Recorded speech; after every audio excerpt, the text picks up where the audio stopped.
My name is Pat Kehde, and I am a resident of Lawrence, Kansas, and I'm also the great-granddaughter of a survivor of Quantrill's raid and a man who was killed in Quantrill's raid. Ralph Dix, my great-grandfather, and Jetta Dix Flintham, my great-grandmother.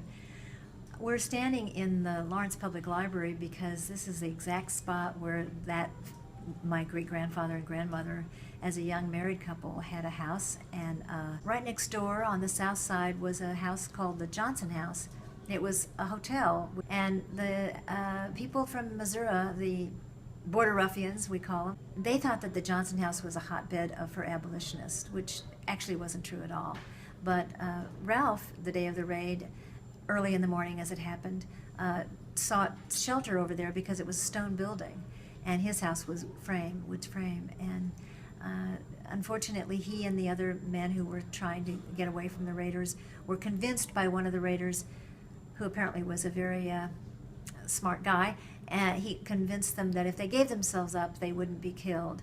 Of course, we know that that was a hollow promise made to many people in Lawrence. Many men were told that, and were then immediately shot. And that's the same thing that happened to Ralph. He and the 5 men that gave themselves up right down here, probably where the parking lot for the library is, and then they were told that they were going to walk them up to Massachusetts Street.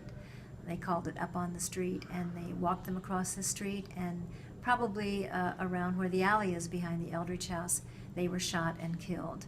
At the time of that happening, my great-grandmother, Jetta, had run out of the house and seen that Ralph had given himself up, and ran up to him, grabbed his arm and said, "Ralph, you can't have given yourself up. You've got to get away. You've got to run. You've got to run."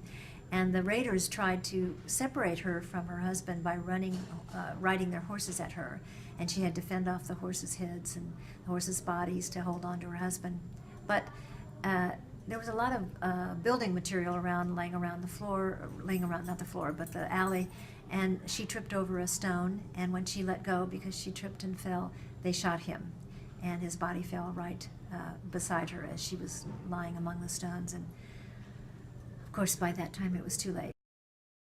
For those people who don't really know very much about the raid, I think that to realize that 25% of the adult male population was killed, and all of Massachusetts Street was burned, so that by the end of the day there's bodies everywhere, burned bodies, many of them, and the whole street of Massachusetts Street and many other houses in Lawrence were just smoldering embers.